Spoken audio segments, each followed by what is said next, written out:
Hello everyone, welcome to my channel. As promised, we are going to recap Tiger King Season 1, Not Your Average Joe.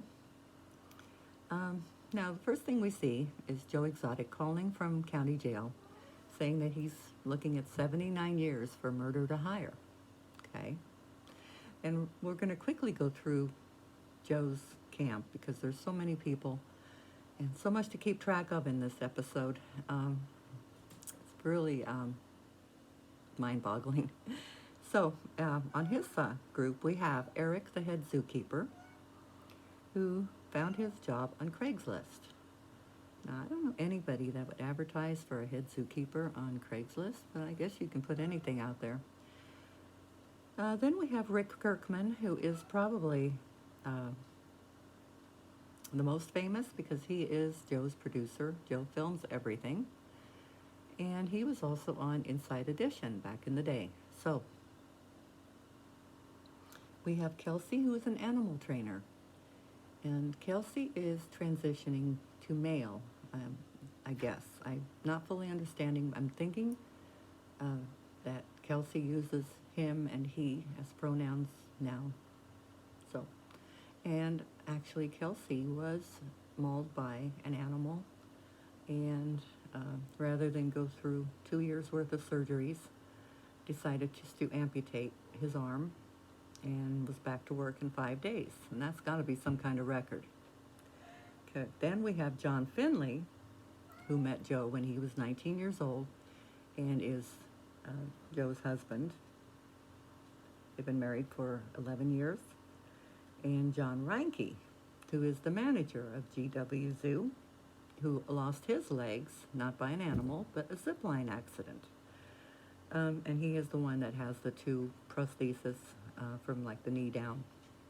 And I thought it was an animal attack too, so yeah. Now their nemesis is Carol Baskin. Carol has the Big Cat Rescue in Tampa, Florida. And she is working with PETA to ban private ownership of exotic animals. She has had cats all her life, just regular house cats, not tigers, nothing like that. Her house is basically dedicated to cat print, cat figurines. She dresses in cat prints. I mean, she would be the cat lady on the corner with 50 cats in her house if she wasn't doing this, without a doubt. Okay, so that is her. Joe has had his own TV channel and internet show with 80 watchers for quite some time. He has a gift shop where he has CDs that he has made, magazine cover prints that he's been on, everything from barbecue sauce to underwear, anything he can do to try to keep the place afloat, I guess, and make some money. Now, Joe knew he was gay at about the age of 13. He told his parents when he was probably 18, after high school. And his dad said, well then promise me you won't come to my funeral. Which I thought was really sad. What did he expect to happen? Other than to hurt your child? Did he think Joe was going to say, oh, I'm sorry, Dad, I really want to come to your funeral so I won't be gay anymore? Crazy, right? I mean, but you're also going back, 20, 25 years, and, people were not accepting, okay? But needless to say, this upset him very badly, and he drove his car off a bridge, either accidental or intentional. I'm kind of thinking intentional. It didn't kill him, but he broke his back. So he ended up in a back brace for 5 years, and then went to Florida for physical therapy, where he met the owner of Lion Country Safari. And that's how he got interested in keeping big cats. He was talking to this guy who told him, everything you need to do and how to do it. And it sounded like quite an interesting way to do your life, so yeah. So then we meet Bhagavan Doc Antle, who is the director of Myrtle Beach Safari in Myrtle Beach, South Carolina. Now, Doc seems to be the only one here that's doing things in a profitable way. Um, Joe wants to be like him and sent people there to see how he did things. But Doc has had appearances on late shows, TV, movies. His animals have done movies like Jungle Book and Dr. Dolittle and Ace Ventura. So, I mean, he's more modern, if you will. It's more interactive. And he also has a zoo there that people can go and, see the animals up close and pet the cubs and, that type of thing. Doc says it costs $10,000 a year to feed each tiger. Joe says $3,000. So that's quite a discrepancy. Joe also gets roadkill deer or cows for free, I imagine. And also gets cows from a feedlot if they happen to die. I hope they died from heat exhaustion, no nasty diseases to give to the animals. But that's where they're at there. Now, GW Park was in memory of Joe's brother, who was killed by a drunk driver, which prompted Joe to start speaking at schools about, the hazards of drugs and drinking. But he wasn't really holding the kids' attention. So he started bringing animals, and that was better, but not great. So being the showman that he is, then he incorporated magic as well, that he learned from a 12-year-old 8th grader, and did the magic and the animals, and finally, got his point across.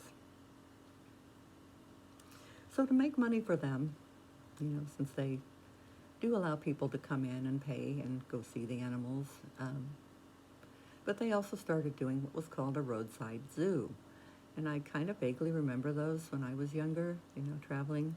There'd be a semi on the side of the road or whatever, and you could stop and you'd pay $5 or $10, and you could walk through, and there's the animals, and you could see them, and, get your picture taken or take their picture, and it was kind of fun. It was quick and easy, and in and out, you're done, and it was pretty cool. He started setting up in malls. So it's a win-win situation. People go shop in the mall and come to a zoo, or they stop for the zoo and then go to the mall. So they were making $10,000 to $40,000 each time, which feeds a lot of lions and tigers, okay? Carol didn't like that. She thought the animals were being exploited, which they are, but... So she started stalking him, even hiring a woman by the name, I think, of Susan to follow him and report where he was at, so she could email the mall owner and generate lots of emails and phone calls telling him, we don't like this isn't right, yeah. And eventually it ran him out of business doing that. So Carol says that she's the one they call when people get a big cat, like a celebrity or somebody, and decide it's too big, they don't want it anymore, so they call her to come get it. So she rescues them. Okay. She is also pushing for the Big Cat Safety Act in this episode, because people occasionally will get bit if they are close to a wild animal, or they will get hurt, and sometimes it causes harm to the animal. One thing they mentioned was in 2011, Zanesville, Ohio, which I will call Insaneville, Ohio. A man had 40 animals, mostly lions and tigers, but there was a baboon and I believe some bears involved. And for whatever reason, this man, Terry Thompson, he decides he's going to kill himself because he can't care for them anymore. So he turns them loose. Now, why he didn't call someone to come get them is beyond me. Obviously, if you're going to kill yourself, you're not with it. But by doing this, he sentenced all these animals to their death because, the police department there isn't equipped with cages and tranquilizer darts and what have you. And there's a town, and these animals are running loose, and they were probably hungry, and ended up shooting the vast majority of them. And that prompted this Big Cat Safety Act. which Carol is backing 100%. And Doc Antle says responsible ownership is the key, and I agree with him. He seems to be the calm voice in this storm of overreacting, you know, responsibility. It's the same principle if you go to your local humane society and you adopt this cute little Great Dane puppy, you gotta know it's gonna get big. Are you responsible? Are you going to be responsible and take care of it for its life? You know, that's the question you have to ask. So Joe says he's been defending himself against PETA since 2006. He buys lots of ammo and explosives. And when interviewed about this Big Cat Safety Act, you know, he basically said if anybody tries to take his animals, it's going to be another Waco. So that does make him sound kind of crazy, but, you know, if he's taking care of them and being responsible, then there shouldn't be a problem. All right, so they feud through social media, through billboards. He sent her venomous snakes in her mail or put them in her mailbox. And, you know, just different things. They're just feuding with each other. It's crazy. He's threatening her life. And so that's pretty much the first show. And it pretty much ends as it began, where he calls from jail and says he's facing 79 years, and now he knows why animals die in cages. It's because their soul dies. So that's almost a karma thing, you know. You've done this to these animals in cages, so it's coming back on you. Yeah. And then the last thing we see is an advertisement for his gift shop. He's advertising Tiger King hand cream. Woohoo! Got to run out and get some of that. But anyway, that was the first episode. Excuse me. Now, as far as I can see, Doc and Joe and Carol are all doing the exact same thing. They have tours coming through, you know, charging money to people. Doc, I think, collects between $339 up to $650 for a park tour. I mean, that ain't small change, okay? It would seem their facilities all look pretty much the same. I mean, there are some cages there, and there's also a lot of area for animals to run. They're all fed. Carol, for some odd reason, thinks she has to be the only one there is. And I don't get that concept at all, why she feels that way. You know, Joe's in Oklahoma, she's in Florida, Doc's in South Carolina. They're not close to each other in any way, shape, or form. And I think, you know, just because you have PETA on your side doesn't make you any better of an animal person. My opinion, of course.